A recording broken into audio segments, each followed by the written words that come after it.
Most people see a horse and buggy and think they understand everything about the person sitting in it. They don't. Because inside the Amish world, there is a community so different from what outsiders expect that even people who grew up near Amish country have never heard of them. Who are them? They are called the New Order Amish. And the name is misleading because from the outside, they look almost identical to the Amish most people know. Same plain clothing, same horse and buggy, same Pennsylvania Dutch dialect spoken at home, same refusal to own a car. But underneath that surface, the theology is different. The technology is different. The relationship with the outside world is different. And the daily experience of being Amish is different in ways that would surprise almost anyone. The split. The New Order Amish did not always exist. They were born from a fracture, a slow-building tension inside Old Order communities in two places at once, Lancaster County, Pennsylvania, and Holmes County, Ohio. By 1966, that tension had reached breaking point. On February 6th of that year, 30 Amish families gathered at the home of Christian F. Flick under direct threat of excommunication from their own bishops and organized a separate church service. Within months, 65 families had joined. 3 separate districts had broken away in Lancaster County alone.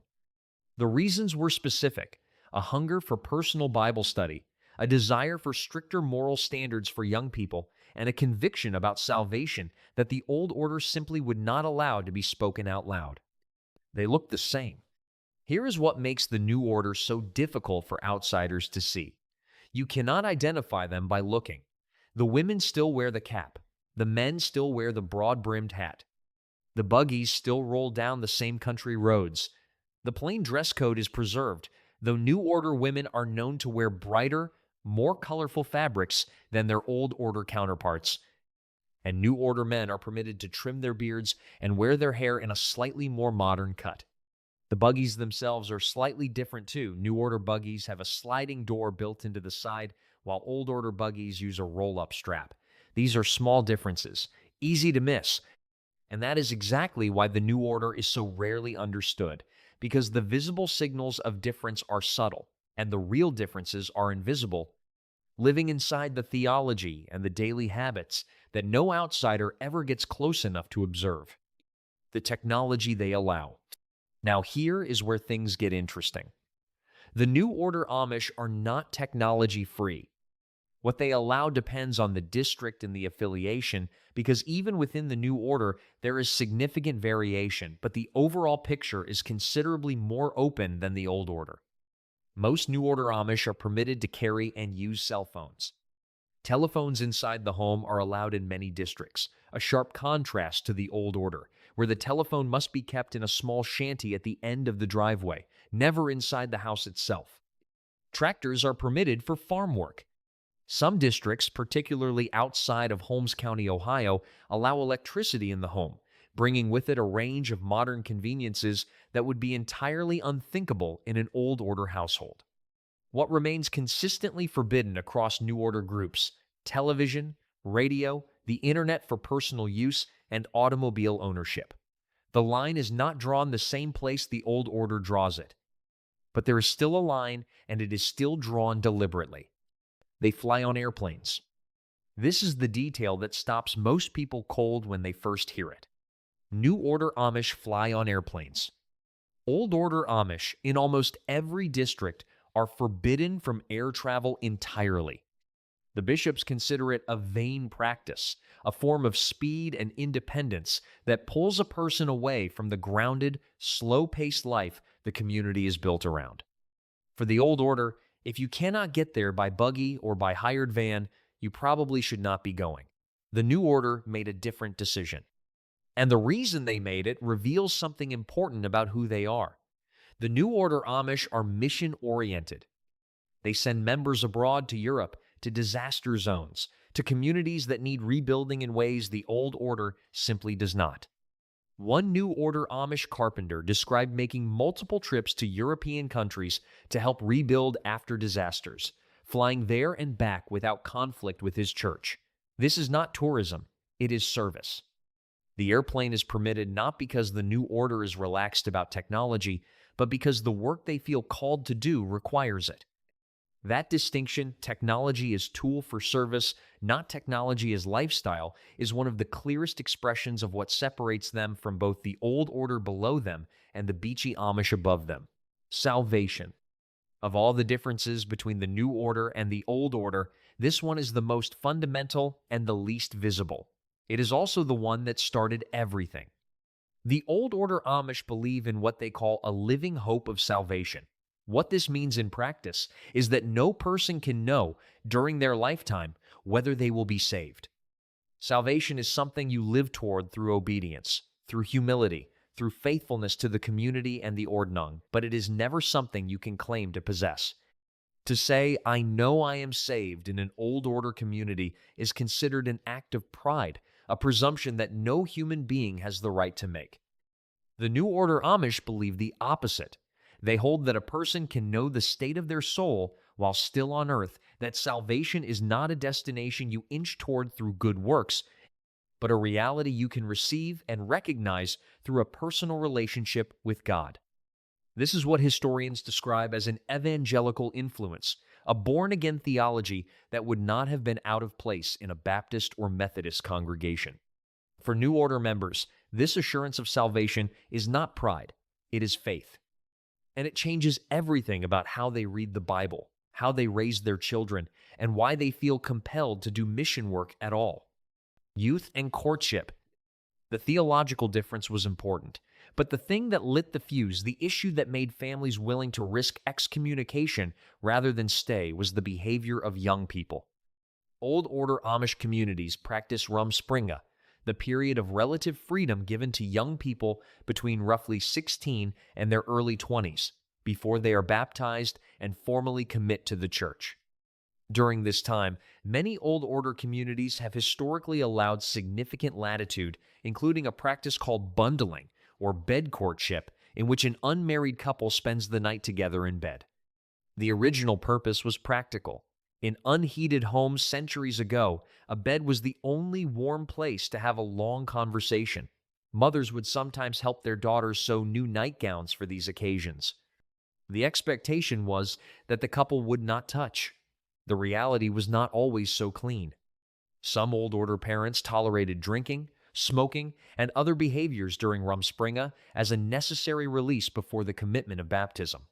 Many didn't like it, but the community norm held. The families who became the New Order could not accept it. They wanted structured courtship with no bundling. They wanted young people raised with clear moral expectations, not allowed to run loose and then welcomed back when they were ready to settle down. They wanted alcohol and tobacco banned entirely. And they wanted parents held accountable for what their children did. That insistence, that cleanliness of life had to start in youth, not after baptism, is still one of the defining characteristics of New Order communities today. Sunday school and Bible study. In the Old Order Amish church, only the preachers study the Bible. The congregation is expected to receive the word as the ordained men deliver it, not to read, interpret, or discuss it independently. Personal Bible study is not encouraged. In fact, in some Old Order communities, it has been actively discouraged. The reason is theological, but also structural. Independent Bible reading leads to independent thinking, and independent thinking leads to the kind of questioning that fractures communities. The Old Order has seen enough of that. The New Order made a completely different choice. Sunday school is one of the most defining features of New Order Amish life. On the Sundays when the full church service is not held, Old Order Amish meet every other week, and on the off Sunday simply rest or visit New Order communities gather for Sunday school instead. The congregation divides by age and sometimes by gender. Children are taught formal German alongside their native Pennsylvania Dutch. Adults gather in their own groups for discussion, study, and the kind of open engagement with Scripture that the Old Order would never permit. For the New Order, this is not rebellion. It is exactly what they left the Old Order to obtain. The hunger that drove 30 families to gather at Christian Flick's home in 1966, the hunger for more direct access to what the Bible actually says is satisfied every other Sunday, in those schoolrooms. It is the single practice that most clearly separates what the New Order is from what it came from: shunning. The Maidang shunning is one of the most recognized and most misunderstood aspects of Amish life.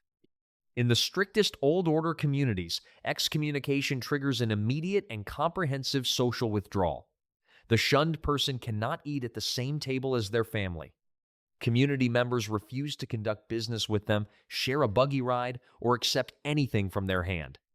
The goal is to apply enough social pressure that the person returns, confesses, and is restored to the community. In the most conservative affiliations, this shunning continues even after the person has joined another Christian church they left the Amish, and leaving the Amish means leaving the only community that matters. The New Order practices shunning differently. The approach is generally considered more lenient, more focused on restoration than on punishment, and less likely to extend indefinitely once a person has found a sincere faith elsewhere. For a New Order community that believes in the assurance of salvation, that a person can genuinely know God and be known by God, it becomes harder to justify permanent, comprehensive exclusion of someone who has clearly found that relationship in a different church context. The doctrine of salvation and the practice of shunning are connected. If you believe salvation is possible and knowable, you have to extend some grace to the person who found it somewhere other than your community. This theological softening of shunning is one of the most practical ways that New Order theology changes real daily life for real families. Mission work. Almost no one associates the Amish with missionary work, and for the Old Order, that association would be completely wrong. The Old Order Amish do not evangelize. They do not print pamphlets explaining their beliefs. They do not send members to foreign countries to rebuild, serve, or share their faith. Their understanding of Christian witness is entirely inward-facing. The community lives plainly and faithfully, and the world can observe that faithfulness if it wishes, but the Amish do not go out seeking to change anyone else. The New Order Amish are different in a way that would have been unthinkable to Jacob Ammann, the 17th century founder of the entire Amish movement. They do mission work. New Order communities print their theological beliefs in pamphlets that can be shared with outsiders. Members travel by airplane, as already established, to disaster zones, to communities in need, to foreign countries where they can contribute labor, support, and faith. The New Order Christian Fellowship, a spin-off group within Holmes County, sometimes called the New Order, has taken this even further with an outreach orientation that begins to resemble evangelical Protestant churches more than anything most people would recognize as Amish. For the New Order, the born-again theology, they built their identity on demand's outward expression. If salvation is real and personal and knowable, then sharing it becomes an obligation, not a presumption. This is the conclusion the Old Order never reached, and the one the New Order has been living out for 60 years, quietly, in communities outsiders rarely get close enough to see. Here is what most people never realize about the Amish world. It is not one thing. There is no single set of rules, no single theology, no single answer to the question of how much technology is too much, or how certain a person can be of their own salvation, or how strictly a community should govern the behavior of its teenagers. The Amish world contains multitudes from the Swartzentruber Amish, so conservative they do not permit the slow-moving vehicle triangle on their buggies, all the way to the New Order, flying to Europe on mission trips and discussing scripture in Sunday school every other week. The New Order Amish are not a compromise. They are not Amish light or Amish in name only or Amish on the way to becoming something else entirely. They still drive buggies. They still wear plain dress. They still speak Pennsylvania Dutch at home and reject automobile ownership and refuse to tap into the public electrical grid in their most traditional districts. They are, without question, Amish. But they are Amish, who decided in 1966 that some things mattered more than avoiding excommunication.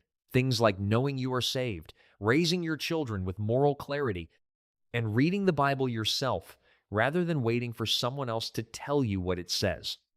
60 years later, they are still here, still plain. still plain enough that you could drive past one of their homes and never know the difference. But inside that plain exterior is a community built on convictions that the old order would not and could not accept. And they have been hiding in plain sight ever since.